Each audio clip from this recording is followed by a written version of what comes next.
Welcome back to Introduction to Insect Taxonomy. This will be part 4, and today we're going to be going into the sister group of the insects, or one of the sister groups, the Chelicerata. As review from what we talked about last time, we talked about phylum Arthropoda, the arthropods. So this is that high-level classification, the phylum.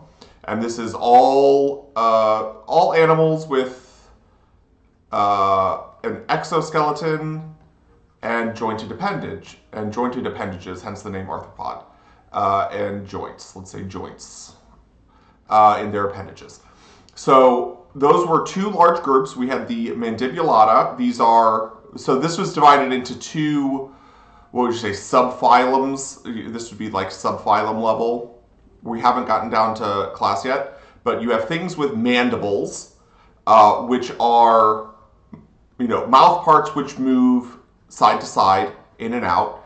And then you have things with chelicerae, the Chelicerata, which have mouth parts that move up and down. So today we're going to talk about the Chelicerata. It's not a huge group compared to like the Pancrustacea. Chelicerata have an estimated currently identified 77,000 species, which compared to the mammals is huge, but compared to like the insects is not. So let's get into that. So when I talk about chelicerae, what I am talking about are these. Let's put this on white so you can see it better. That's not exactly super visual. Let's do green. So what I'm talking about are these. A green-blue here. These are the chelicerae. This is a kind of a black and white photo or microscopy? I can't remember which form of microscopy this is. Of a jumping spider's chelicera. And these are, so this is a chelicera here. Chelicerae is plural. They're kind of the mouth parts. They are frequently, in spiders, they're usually fanged. In other species of chelicera, sometimes they're kind of crab claw shaped, where it's like a pincer attached, but it's the mouth appendage in the chelicerae. So they will have different forms, like the sulfugids, the sulfugi have kind of like weird pincer-like chelicera.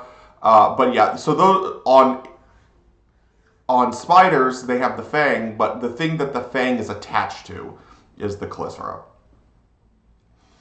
So within the subphylum Chelicera, or subphylum Chelicerata, you have two major groups. You have the euchelicerates, which are where we find the arachnids. And these are, the spiders and the scorpions. And we're going to go into the arachnids because the majority of the Chelicerata are in the arachnids. But there are two very strange groups that are very ancient. The sister group, the Pycnogonida, I think that's probably the correct pronunciation. These are the sea spiders. And they are what they sound like. They're spider-like creatures in the sea. They are not spiders. They are not spiders. They are not arachnids, although they very much look like arachnids. One of the big differences between the two is, one, they're a very small body, and because the body is very small, it's right here, and very, very long legs. And what's interesting with these, unlike spiders, which have, I believe, book lungs, sea spiders breathe through their legs. They have their respiratory system is in their legs, which is very, very strange. But they have breathing tubes through their legs, and that's how they extract oxygen from the water. You'll find these all over the ocean. Some of them get very, very large. But yeah, they are not actually spiders, despite their name of sea spiders. The other group are the Xiphosaura, which only have one extant living group, which are the horseshoe crabs, which you are probably familiar with. And although they're called horseshoe crabs, they are not crabs. Not crabs. These are horseshoe crabs, and they have Yeah, that actually shows up a lot better. Not crabs. Not crabs. If you look at the underside of them, you will see that they have a very spider-like body. So they have 10 walking appendages and then the chelicera. So up here on the front is the chelicera. Here are the 10 walking appendages. So more walking legs than spiders. But yeah, these are very, very ancient. They have, I think it's is it a copper-based blood? They have like blue blood, which is used in pharmaceuticals. There was, or once upon a time, they are now extinct. There was another group of Xiphosaura called the sea scorpions, which were the largest group of arthropods to ever exist. And these sea scorpions would get up to, I think, 10 feet long, 3 meters, 10 feet long, something like that. But they were restricted to the ocean, which is how they were able to support themselves. Generally, you don't get these massive arthropods on land because they can't generally support the weight of their own exoskeleton. But in the ocean, you don't have that problem with weight, which is also why we get like giant sharks and giant whales. So the sea scorpions, which are now extinct, were once upon a time part of the Xiphosaura. Long since dead, thank God. We don't need 10-foot long giant sea scorpions roaming around. But those are the sister groups to the arachnids. So the arachnids are really what we want to talk about today. So when you think of an arachnid, you probably think of a large spider. But the arachnids are an extremely complex group. There are, I believe, a dozen orders within the arachnids. So 11 of those are not spiders. And we will go through those now. So within the class Arachnida, and so this is, I wanted to remind you of where we are. So when we were talking about the phyla, this was the arthropods. Arthropods. Here. Class are the arachnids. That's where we are. That's what we're talking about here. So we're moving down the hierarchy here. So now we're going to talk about the orders. And if you are really interested in spiders and scorpions, you can start learning about the families and the genera.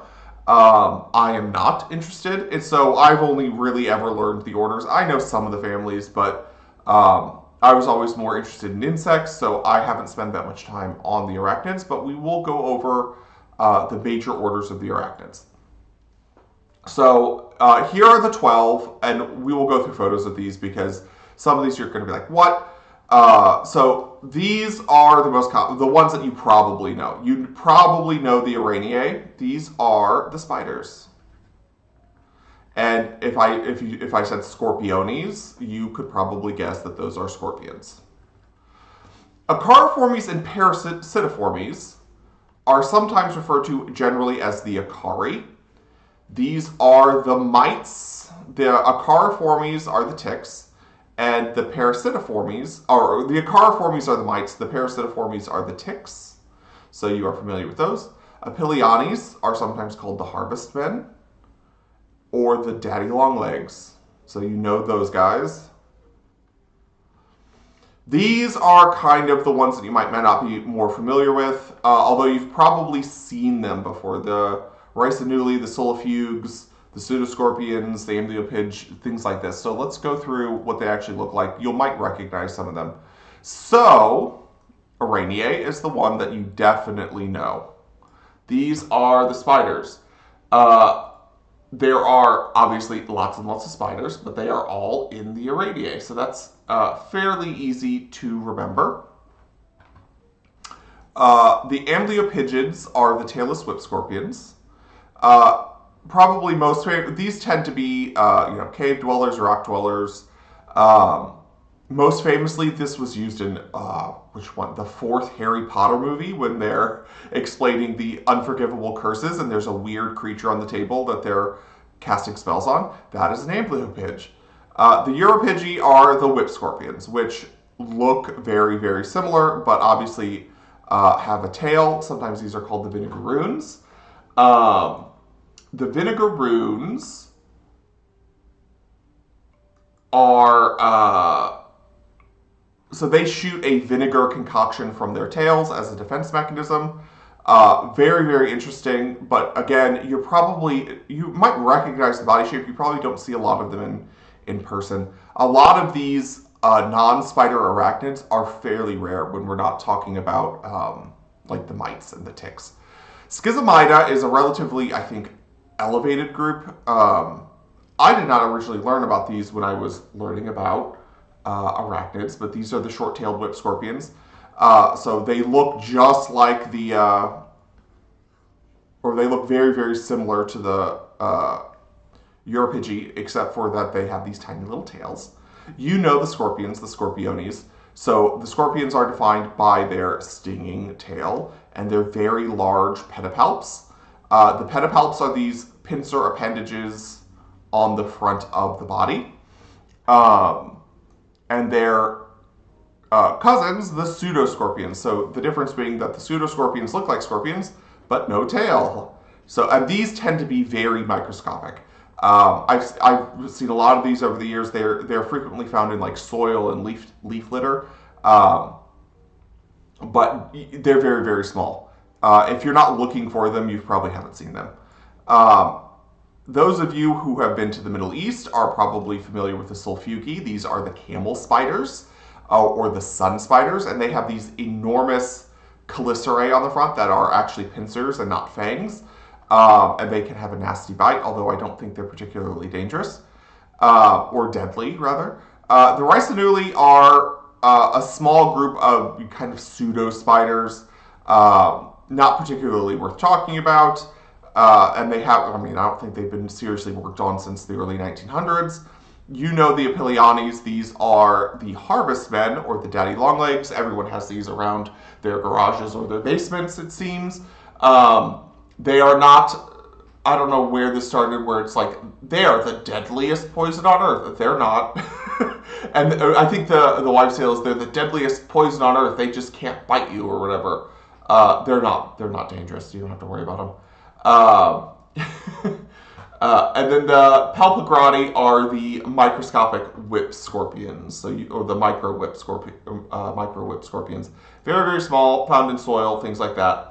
And then finally we have the Acariformes and the Parasitiformes, the mites and the ticks. You are very familiar with these. Mites tend to be, the ones that people are familiar with are going to be like chiggers and spider mites that get on their garden plants. And then obviously the ticks. What defines, like what do all of these have in common other than their general sort of, chelicera? So you have the presence of the chelicera, right? Let's go to red. What else do the arachnids have in common? They have two body segments for the most part. They have a cephalothorax and an abdomen. So the head and the thorax are kind of fused into one body segment, and then they have a very large abdomen. Over and over you see this. Generally speaking, the arachnids have six pairs of legs, or six pairs of legs. So the arachnids will have a cephalothorax and an abdomen. So two body segments, abdomen. So these would be the two tagma. Insects have three, and then something like the myriapods have kind of poorly defined tagma. They have chelicera, hence the name of Chelicerata, and they have 10 pairs of,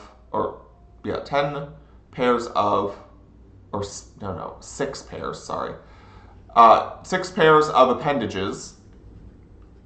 The 10 is, with those 6 pairs of appendages, they will either have usually 8 legs or 10 legs, depending.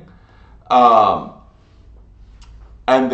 usually it's 8 legs, and it is 8 legs plus 1 pedipalp plus 1 set of chelicera. So that's what they have in common, and if you go back to their photos, you can count all of it. So 1, 2, 3, 4, 5, 6.